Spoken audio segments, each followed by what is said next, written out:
नमस्कार जी, मैं Suryabhushan Dubey, Rameswaram institute of engineering and technology management के इलेक्ट्रिकल डिपार्टमेंट में एक फैकल्टी हूँ। आज हम डीसी मशीन के बारे में पढ़ते हैं और डीसी मशीन में आर्मेचर वाइंडिंग पढ़ते हैं। आज जो मेरा टॉपिक होगा आर्मेचर वाइंडिंग, डीसी मशीन में आर्मेचर वाइंडिंग पढ़ते हैं। अब देखिए, आर्मेचर वाइंडिंग पढ़ने से पहले हमें कुछ चीज़ें हमें जानना होता है कि आर्मेचर वाइंडिंग में क्या क्या होता है। तो आर्मेचर वाइंडिंग में आपका कंडक्टर होता है। तो कंडक्टर क्या होता है भाई, ये नहीं कहेंगे कि जिसमें करंट फ्लो होता है, वो तो ठीक है, लेकिन यहाँ पर हम लोग वो बोलेंगे कि वायर का वह लेंथ जो एनर्जी कन्वर्जन प्रोसेस में पार्टिसिपेट करता है, उस वाइंडिंग को कंडक्टर कहते हैं। मतलब जिस वाइंडिंग में ईएमएफ इंड्यूस होता है, उस वाइंडिंग के कंडक्टर को हम लोग कंडक्टर कहते हैं। अब बात करते हैं टर्न्स। टर्न क्या होता है? जब दो कंडक्टर को आपस में कनेक्ट करने पर टर्न प्राप्त होता है। मतलब दो कंडक्टर को हम क्या करेंगे, जब कनेक्ट करेंगे तो उसको हम क्या बोलते हैं? टर्न बोलते हैं। इसको टर्न बोलते हैं। दोनों कंडक्टर्स में इंड्यूस ईएमएफ एडिटिव होता है। इसमें जो वोल्टेज, जैसे इसमें 2 वोल्ट आएगा, इसमें 2 वोल्ट आएगा, तो रिजल्टेंट ईएमएफ जो आएगा वो क्या आएगा? आपका 4 वोल्ट आएगा, क्योंकि यहाँ पर नॉर्थ पोल और यहाँ पर साउथ पोल होते हैं, क्योंकि टर्न के दोनों साइड डिफरेंट पोल सामने होते हैं। तो ये दोनों की डिग्री जो होती है, अगर 180 डिग्री होगा तो ये क्या होगा? आपका दोनों एडिटिव होते हैं। अब जैसे इसका फिगर दिखाया गया है, ये क्या है? ये टर्न, ये कंडक्टर है। इस दोनों कंडक्टर को हम इंड कनेक्शन से कनेक्ट कर दिए तो मुझे टर्न प्राप्त हो गया। अब टर्न के बाद हम लोग क्या पढ़ते हैं? कॉइल। अब कॉइल क्या होता है? अब क्या होता है? सेवरल टर्न्स को सीरीज में कनेक्ट करने पर कॉइल प्राप्त होता है। मतलब कई सारे टर्न्स को हम क्या कर दें, आपस में सीरीज में कनेक्ट कर दें, तो जो हमें प्राप्त होता है उसको हम कॉइल बोलते हैं। तो ये कॉइल हो गया। तो कोई टर्न हो या कॉइल है, उसमें 2 पॉइंट होता है। जहाँ से स्टार्ट होता है उसको स्टार्टिंग पॉइंट बोलते हैं, और जहाँ वो ख़त्म होता है या एंड होता है उसको हम लोग फिनिश्ड पॉइंट कहते हैं। ये तो होगा कॉइल। अब हम लोग बात करते हैं, फिर हम लोग बात करते हैं पोल पिच। पोल पिच क्या होता है? पोल पिच क्या होता है? कंसेक्यूटिव पोल के बीच एंगुलर डिस्टेंस को पोल पिच कहते हैं। ये देखिए, एक पोल ये है और एक पोल ये है, तो इनके बीच जो एंगुलर डिस्टेंस होगा उसको हम क्या बोलते हैं? पोल पिच कहते हैं। इसमें एक चीज़ और है, पोल पिच की वैल्यू जो होती है हमेशा 180 डिग्री इलेक्ट्रिकल होती है। कोई भी पोल होगा, एक पोल से दूसरे पोल पर क्या होगा? 180 डिग्री इलेक्ट्रिकल होता है। अब हम लोग बात करते हैं, अब पोल पिच को हम कितने प्रकार से मेजर कर सकते हैं, ये हम लोग समझते हैं। In how many types the pole pitch is a measured. अब देखो, एक चीज़ हमने पहले बता दिया कि एंगल के आधार पर एक पोल से दूसरे पोल के बीच में जो वैल्यू होती है 180 डिग्री इलेक्ट्रिकल होती है। ये तो हमेशा होती है। दूसरा क्या सकते हैं? नंबर ऑफ स्लॉट के आधार पर, मतलब एक पोल से दूसरे पोल के बीच में कितने स्लॉट हैं, उनकी संख्या के अनुसार भी हम इसको क्या कर सकते हैं? स्लॉट को मेजर कर सकते हैं। इसका फॉर्मूला हो जाएगा टोटल नंबर ऑफ स्लॉट अब पर पोल। मतलब पर टोटल स्लॉट को हम क्या करेंगे, अगर पोल से डिवाइड कर देंगे तो वो क्या हो जाएगा? स्लॉट के आधार पर, स्लॉट के नंबर के आधार पर पोल की संख्या बता सकते हैं।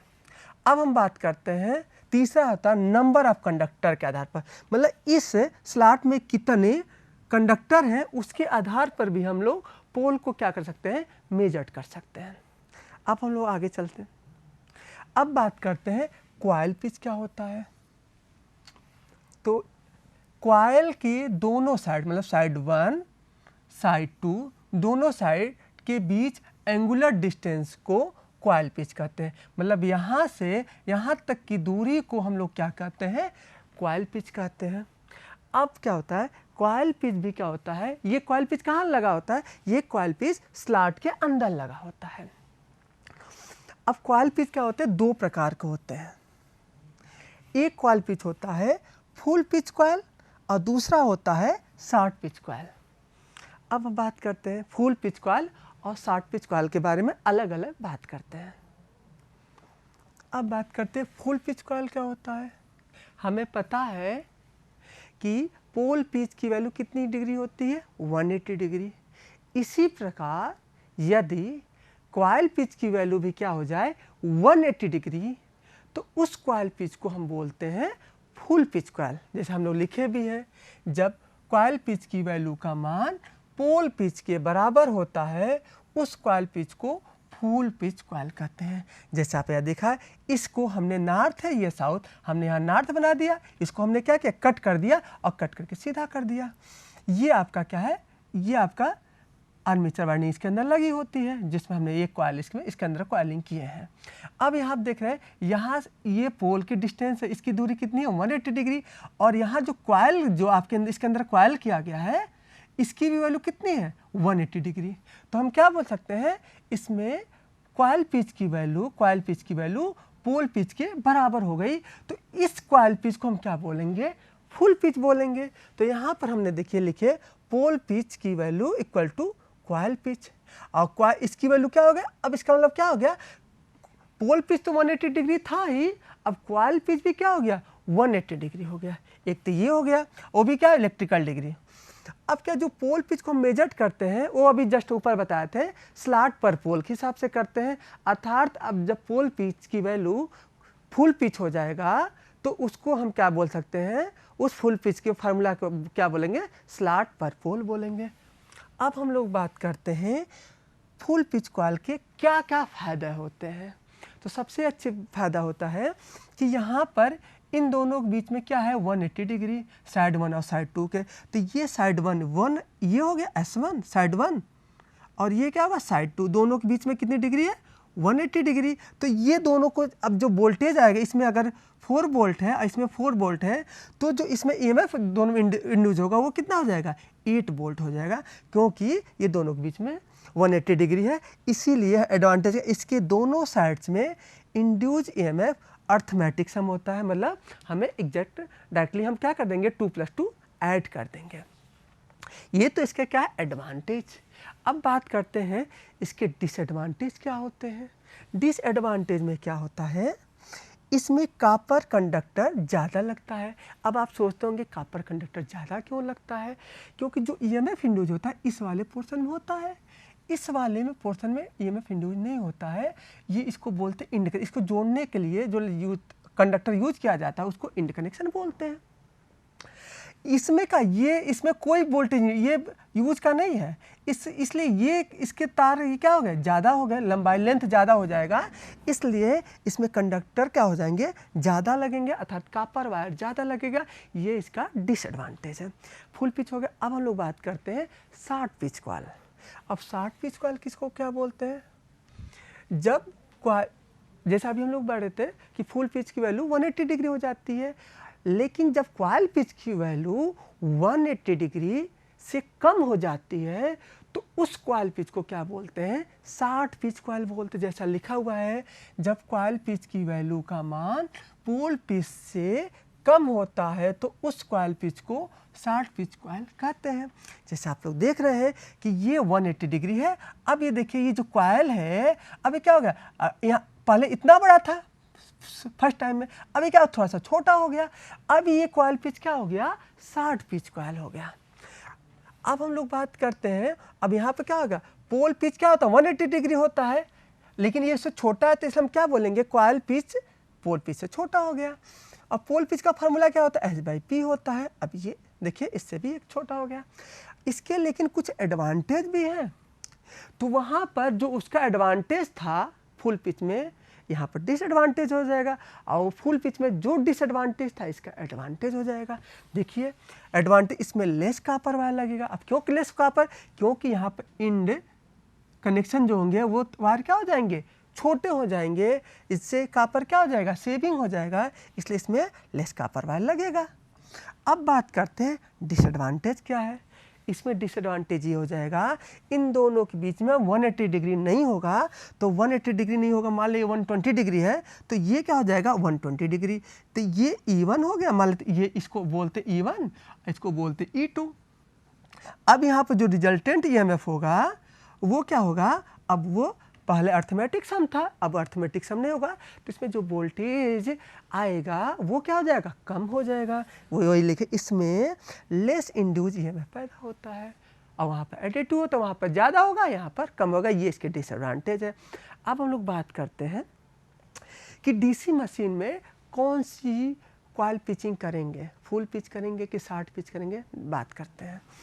जनरली क्या होता है कि डीसी मशीन में हमेशा फुल पिच कॉइल किया जाता है, लेकिन कभी मजबूरी हो जाती है जहाँ मुझे शॉर्ट पिचिंग कॉइल करते हैं। जैसे देखते हैं, डीसी मशीन में जनरली फुल पिच कॉइल का प्रयोग किया जाता है क्योंकि इसमें मैक्सिमम EMF पैदा होता है।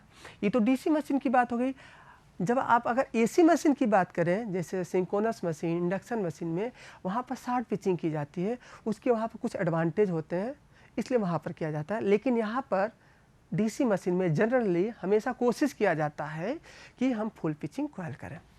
अब देखो भाई क्या है, कब हम शॉर्ट पिचिंग करेंगे, लेकिन जब मशीन में S/P स्लॉट पर पोल, मतलब नंबर सभी स्लॉट को अगर पोल से डिवाइड कर दें, अगर इसकी वैल्यू क्या होल नंबर में आएगा तो हम क्या करेंगे, फुल पिच करेंगे, वो बन जाएगा। लेकिन इसकी वैल्यू क्या आ जाए, डेसिमल में आ जाए, होल नंबर में नहीं आएगा, तो वो आपका क्या हो जाएगा, फुल पिच नहीं हो पाएगा। तो मेरी मजबूरी होगी कि मुझे शॉर्ट पिचिंग कॉइल करना होगा। जैसे देखिए, स्लॉट पोल का मान होल नंबर नहीं होता है तब शॉर्ट पिच कॉइल का प्रयोग किया जाता है।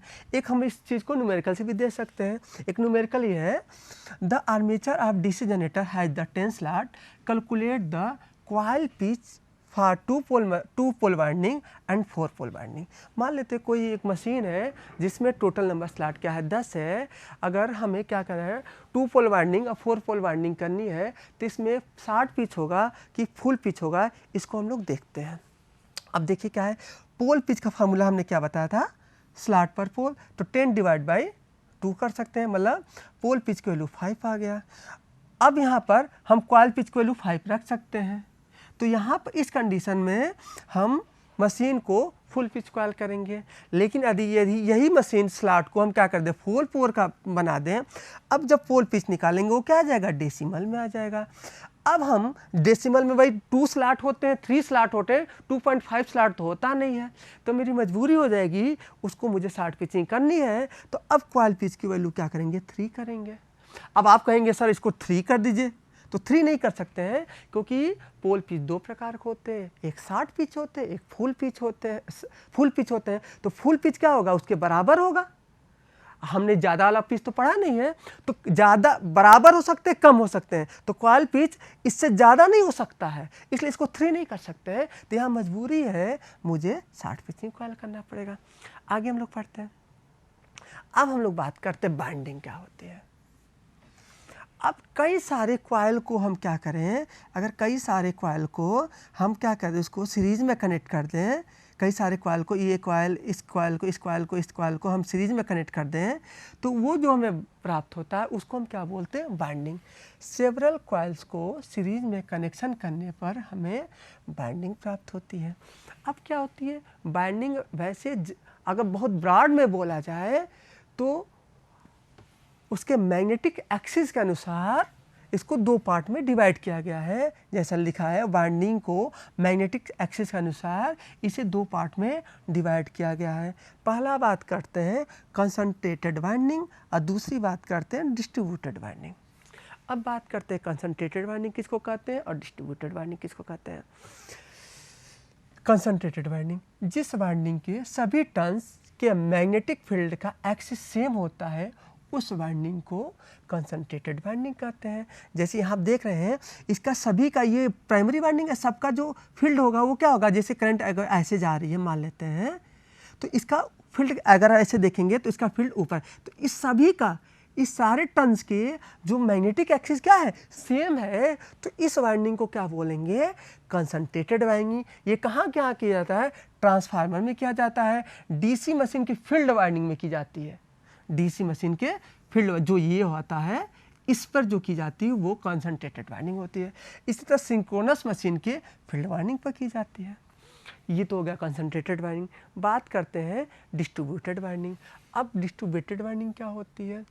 जिस वाइंडिंग के टर्न्स के साइड को स्लॉट में पेरीफेरी रूप में फैले होते हैं और टर्न की मैग्नेटिक फील्ड एक्सिस अलग अलग होती है, उस वाइंडिंग को डिस्ट्रीब्यूटेड वाइंडिंग कहते हैं।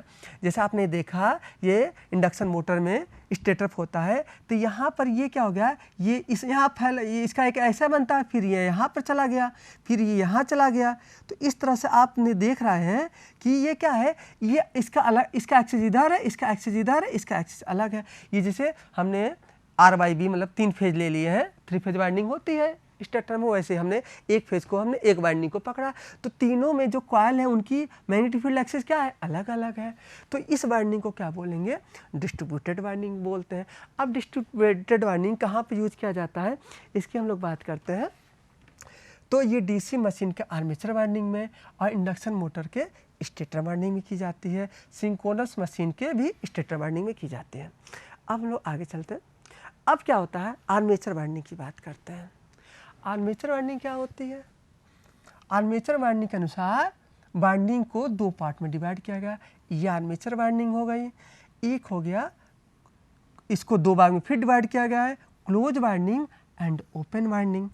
फिर इस क्लोज वाइंडिंग को लैप वाइंडिंग और वेव वाइंडिंग। अभी हमने देखा कि अब हम लोग अलग, पहले हम लोग पढ़ते हैं क्लोज वाइंडिंग की बात करते हैं, ओपन वाइंडिंग पहले बात करेंगे, फिर क्लोज की बात करते हैं। ओपन वाइंडिंग क्या होती है? जैसा इसका नाम है वैसा इसका रूप भी है। देखिए, यह वाइंडिंग अपने नाम जैसा ओपन होती है। इस वाइंडिंग में वाइंडिंग एस पॉइंट से स्टार्ट होकर फिनिश्ड पॉइंट तक जाता है। यह फिनिश्ड पॉइंट स्लिप रिंग या टर्मिनल पर समाप्त होता है। अब जैसे यहाँ पर अभी बात करें, यह winding only AC rotating machine में, जो ओपन वाइंडिंग होता है डीसी मशीन में नहीं प्रयोग किया जाता है। ओपन वाइंडिंग हमेशा एसी मशीन में प्रयोग किया जाता है। जैसा आप यहाँ पर ये कहाँ का यूज करते हैं, सिंक्रोनस मशीन में और इंडक्शन मशीन में। जैसा इसको फिगर से यहाँ स्पष्ट हो जाएगा। ये देखिए, जैसे यहाँ पर हमने क्या लिखा था, जो फिनिश्ड पॉइंट होता है वो किस पर होगा, या तो स्लिप रिंग पर फिनिश्ड होगा या तो टर्मिनल पर होगा किसी। तो यहाँ पर फिनिश्ड पॉइंट क्या है, तो ये क्या टर्मिनल। तो यहाँ पर जैसे ए वाइंडिंग स्टार्ट हुआ और फिर यहाँ होने के बाद फिर इधर गया, तो ये फिर यहाँ गया, फिर इस पर गया, फिर यहाँ पे ये क्या, ये टर्मिनल एंड है। ये यहाँ पर क्या होगा, ये फिनिश्ड होगा, मतलब स्टार्ट हुआ फिनिश्ड हुआ। यहाँ पर या तो किस पर होगा, टर्मिनल पर होगा, या तो इसके अंदर जो बाइंडिंग है वो कहाँ, इस स्लिप रिंग से क्या हो जाएगी, कनेक्ट हो जाएगी। मतलब ये जो आपकी ओपन वाइंडिंग होती है वो ओपन होती है। आप देख सकते हैं ये क्या ओपन है। इसमें आप देख सकते हैं 3 तार निकलेंगे, 3 वाइंडिंग अगर पूरे निकालेंगे, R/B ABC की हम बात करें, ये 3 वायर निकलेंगे, ये A1, ये A2, ये B1 और ये B2 और ये C1 और ये C2। ये आपने देखा होगा, ये एक इंडक्शन मोटर में ऐसे प्रयोग किया जाता है। अब इसको अगर आप तीनों को जोड़ देंगे तो ये क्या बन जाएगा, स्टार बन जाएगा। तो भी आप देखिए ओपन है। अगर आप बात करते हैं, इसको आप बात करते हैं कि इसको ऐसे आप बोलेंगे सर इसको ऐसे जोड़ दीजिए तो ये तो क्लोज हो जाएगी। नहीं, ये क्लोज नहीं होती है। आप इसको स्टार में जोड़िए या डेल्टा में जोड़िए, ये क्लोज नहीं होती है, क्योंकि क्लोज वाइंडिंग को कभी भी रिकन्फिग्रेशन नहीं कर सकते हैं। मतलब आप जिसमें एक बार कनेक्ट कर देंगे वो कनेक्ट हो जाएगा, उसको री ओपन कनेक्ट मतलब एक बार रिकन्फिग्रेशन नहीं कर सकते कि उसको क्लोज करें फिर ओपन करें। अब बात करते हैं, इस प्रकार स्टार हो या डेल्टा हो, दोनों वाइंडिंग ओपन वाइंडिंग होती है। अब बात करते हैं नेक्स्ट, क्लोज वाइंडिंग क्या होती है। वो वाइंडिंग अपने नाम, जैसे अपने नाम से स्पष्ट है कि ये वाइंडिंग क्या होगी, क्लोज्ड वाइंडिंग होगी। इस वाइंडिंग में वाइंडिंग जिस पॉइंट से स्टार्ट होती है उसी पॉइंट पर रिटर्न होकर के फिनिश भी हो जाती है। जैसे समझ में आ रहा है, यह ओनली कम्यूटेटर मशीन पर, मतलब क्लोज्ड वाइंडिंग वहीं पर यूज किया जाएगा जहां पर जिस मशीन के अंदर, रोटेटिंग मशीन के अंदर कम्यूटेटर का प्रयोग किया जाएगा। अब क्या होता है, जैसे डीसी आर्मेचर वाइंडिंग, आगे बढ़ते हैं। अब क्या होता है, अब क्लोज वाइंडिंग को भी क्या करते हैं, 2 भाग में डिवाइड करते हैं, लेकिन किसके आधार पर डिवाइड करते हैं, ये कम्यूटेटर पर इसको कहाँ कहाँ जोड़ा जाएगा। जैसे कॉइल को कम्यूटेटर पर कनेक्ट करने के आधार पर ये दो पर मतलब इसको यहाँ जोड़ेंगे, यहाँ कहाँ कहाँ जोड़ेंगे इस वाइंडिंग को, स्टार्टिंग और फिनिश पॉइंट को, उसके अनुसार हम लोग इसको कहते हैं दो भाग में डिवाइड करते हैं। एक होता है सिंप्लेक्स लैप वाइंडिंग या लैप वाइंडिंग या सिंप्लेक्स वेव वाइंडिंग या वेव वाइंडिंग बोलते हैं। अब हम बात करते हैं कि सिंप्लेक्स लैप वाइंडिंग या लैप वाइंडिंग क्या होता है। अब जैसे क्या होता है, ये कम्यूटेटर है, हमने बोला इसको डिवाइड किसके आधार पर किया जाता है, कम्यूटेटर पर जोड़ने के आधार पर डिवाइड किया जाता है।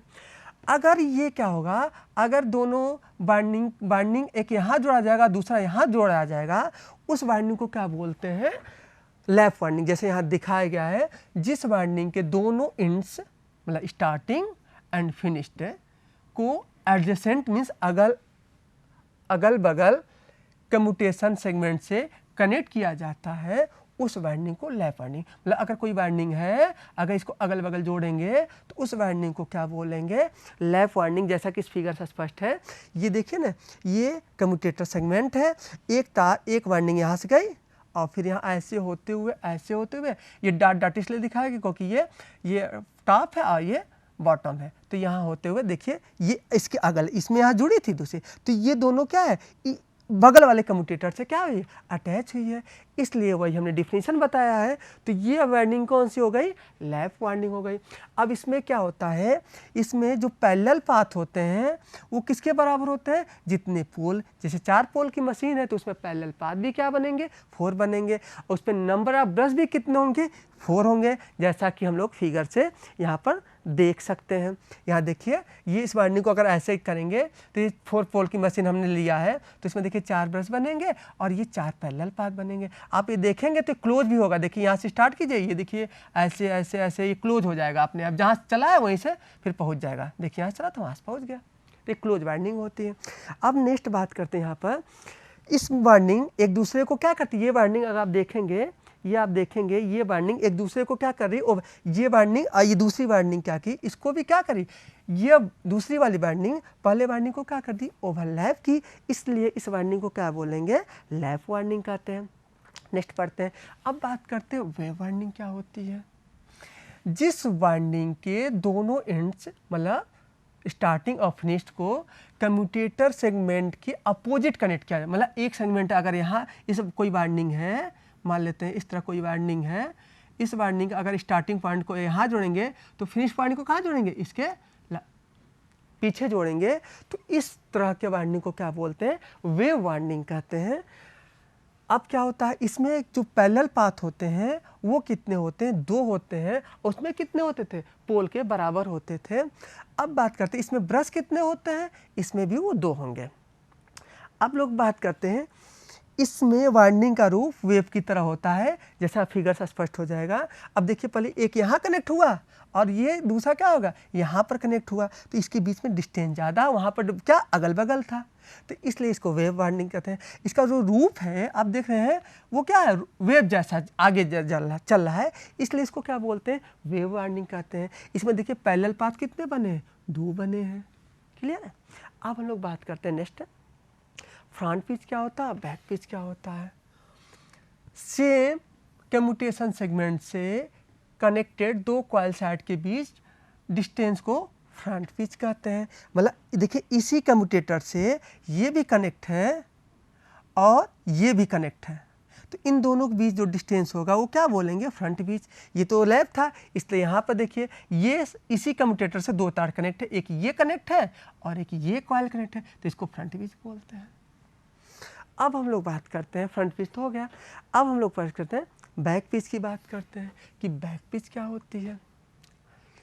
किसी कॉइल के टॉप और बॉटम साइड के बीच डिस्टेंस को बैक पिच कहते हैं। जैसे ये कॉइल यहाँ है, ये टॉप है और ये क्या है, ये बॉटम है, तो ये यहाँ पर, तो इसके जो बीच होगा, मतलब इसके इसके बीच डिस्टेंस होगा वो क्या होगा, बैक पिच होगा। मतलब एक टॉप पर जाएगा दूसरा बॉटम पर। इसी तरह अगर यहाँ से स्टार्ट होगा तो ये कॉइल, किसी भी कॉइल हो, कोई भी कॉइल हो, तो जो उसका पहला एंड होगा अगर फ्रंट होगा, टॉप होगा, दूसरा क्या हो जाएगा, बॉटम होगा। तो ये टॉप है तो दूसरा क्या होगा, बॉटम। तो इन दोनों के बीच का जो डिस्टेंस होगा, इसके और इसके बीच का जो डिस्टेंस होगा, तो वो क्या हो जाएगा आपका बैक पिच हो जाएगा, जैसा हम लोग समझे हैं। तो ये हो गया आपका बैक पिच। अब इसके अलावा क्या होता है, एक रिजल्टेंट पिच होता है। भाई रिजल्टेंट पिच जैसा इसका नाम से स्पष्ट है कि दोनों पिच का क्या हो, एल्जेब्रिक सम हो, उसको क्या बोलते हैं, रिजल्टेंट पिच। लेकिन इसका डिफिनीशन क्या होता है उसको हम लोग समझते हैं। दो कंजिक्यूटिव और सिमिलर टॉप हो या बॉटम हो कॉइल साइड के बीच डिस्टेंस को रिजल्टेंट पिच कहते हैं।